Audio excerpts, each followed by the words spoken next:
문창배 작가의 사물과 교감하다라고 하는 이제 전시에 와 있습니다. 저 그 극사실 회화 작품들이 쭉 이제 전시가 되어 있는데요. 먼저 이제 작가님 모시고 요런 이제 극사실 회화 작품 전시를 하시게 된 전시를 열게 된 어떤 이야기부터 좀 들어보았으면 합니다. 예, 반갑습니다. 예. 요즘 요런 극사실 회화 전시를 이제 며칠 전에 오픈하셨는데요. 요런 전시를 이제 하시게 된 어떤 이유부터 좀 이야기를 들었으면 하거든요. 예. 극사실회화는 제가 이전부터 계속 작업을 해왔던 작품들입니다. 그러니까 이번에는 단순히 이제 풍경에서 사물로 전환돼서 이제 전시를 하는데 한 1년 정도 그 전시 준비를 했었고요. 어떤 이런 사물들을 통해서 사람과 사람을 간의 어떤 그 교감을 통한 소통을 한번 해보고자 하는 어떤 마음에서 이런 전시를 준비하게 됐습니다.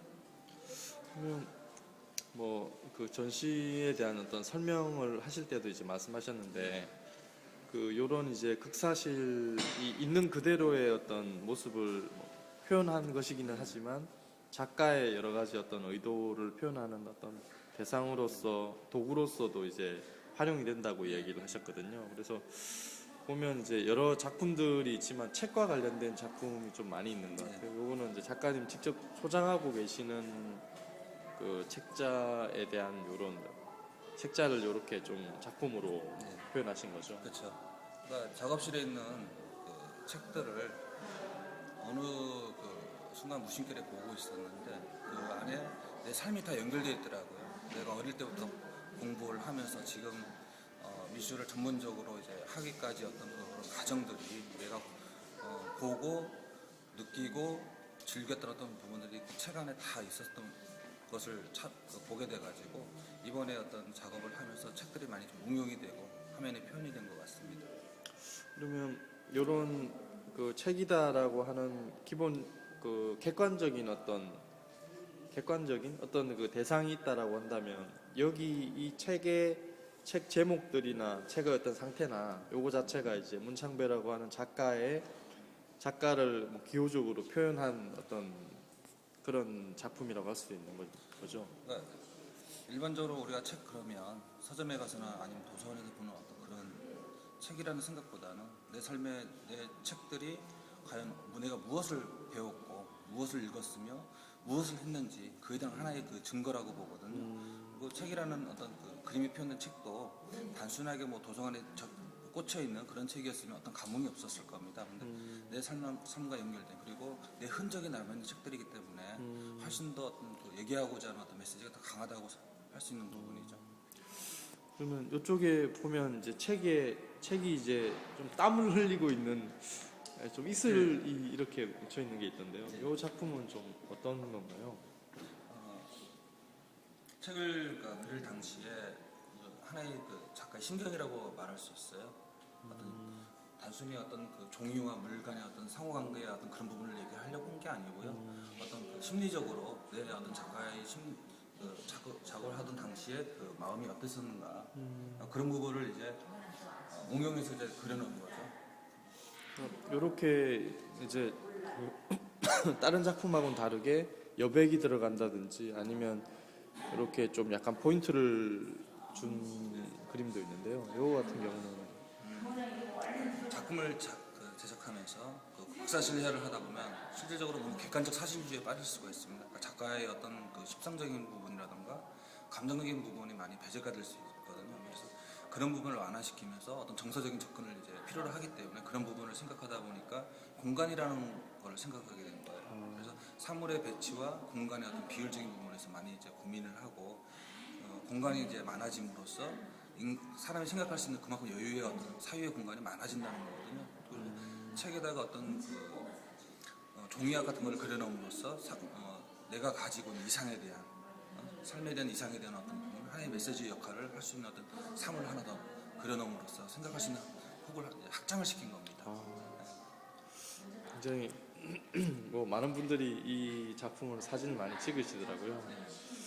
그리고 이제 책이라는 소재 말고 이제 이런 불상이라고 하는 소재를 가지고 요렇게 사실 요거는 이제 어떤 도록이라든지 직접 이제 박물관에서 볼 수 있는 작품들인데 예. 회화적으로 이렇게 그 세밀하게 표현하신 건 거의 저는 좀 처음 보는 것 같거든요. 요렇게 요거를 불상을 작업해야겠다라고 생각하신 이유가 좀 있으신가요? 내가 무슨 종교적인 입장에서 그려놓은 건 아니고요. 사물이라는 어떤 대상을 통해서 이제 접근하다 보니까 그 책에서 봤던 어떤 내 삶에 대한 연구가 현실적인 행위를 통해서 했었던 어떤 삶에 대한 첨부보다는 이 불상 같은 경우에는 제 의식에 대한 어떤 하나의 그 생각을 이제 말을 하고 싶었었어요. 그래서 어떤 불상이라든가 방가사유상을 통해서 내가 생각하고 있는 어떤 상념이라든가 의식이라든가 이런 부분을 이제 접근을 하다 보니까 불상이 조금 더 가까워지지 않았나. 그래서 불상을 이제 그리게 됐는데 물론 이거를 직접 보고 그릴 수는 없잖아요. 그래서 제가 이제 국립경주박물관에 가서 직접 사물을 보고 그리고 또 그 안에서 사진을 찍을 수 없기 때문에 그 불상을 봤을 때의 어떤 느낌과 그리고 자료를 수집을 해서 그려놓은 겁니다. 요런 그 극사실화로 이제 작업을 많이 이제 하셨다고 이야기를 하셨는데요. 사실 요 작품을 딱 보면 그 정말 그 잘 찍은 어떤 사진하고 거의 이제 차이가 없다라고 이제 생각이 드는데요. 그러니까 사진하고 그림하고의 어떤 차이가 있을 것 같아요. 사실 사진이 좀 더 잘 표현할 수 있지 않을까 생각이 또 들기도 하거든요. 예. 저는 간단히 말씀드리면 카메라는 눈이 하나잖아요. 우리의 눈은 두 개라고 생각하거든요. 그와 더불어 또 작가의 눈에서 시작된 어떤 그림은 작가의 감정까지도 포함될 수 있다는 거죠. 카메라가 보는 눈에서는 어느 한 부분밖에 볼 수 없다는 거예요. 근데 작가는 그런 부분들을 자기가 다시 정리를 해서 어떤 빛의 밝기라든가 콘트라스트라든가 색이라든가 이런 부분을 스스로 약간씩 조정을 해서 더 사진보다는 좀 더 어떤 얘기하고자 하는 부분을 더 이렇게 분명하게 설명할 수 있다는 거예요. 그러면 그 이게 방가사유상인가요? 예. 방가사유상 이 작품에서 표현하신 어떤 부분, 강조하신 부분 좀 어떤 부분인지. 처음에 이제 제가 이 방가사유상을 그리면서 생각했던 부분이 상념입니다. 생각이라는 건데 내가 어떤 사물에 대해서 생각을 하거나 의식에 대한 부분을 얘기하고자 할 때 그가 가장 적합한 사물이 어떤 게 있을까를 찾아봤는데 어느 순간 어느 날 책을 이렇게 훑어보다가 이 사물이 딱 눈에 들어온 거예요. 근데 일반적으로 우리가 이 방가사유상의 사물은 되게 작습니다. 조그만하고 그리고 너무 어떤 고전적인 의식이 너무 풍부해 있는 부분이라서 이걸 현대적인 느낌으로 어떻게 바꿀 것이냐 그런 부분에서 고민을 많이 했거든요. 그래서 어떤 색의 어떤 밝기라든가 그리고 어떤 콘트라스트라든가 그리고 배경의 어떤 색을 적합하게 다시 재조합을 해서 훨씬 더 우리가 알고 있었던 방가사유상, 그러니까 익히 알고 있었던 방가사유상보다 직접 봤을 때 느껴지는 어떤 감성적인 부분이 더 확대될 수 있게끔 다시 작업을 해놓은 거죠. 그래서 그런지 좀 더 그 뭐라고 해야 되나 좀 느낌 자체가 좀 온화하다 네. 이런 느낌을 많이 받았고요.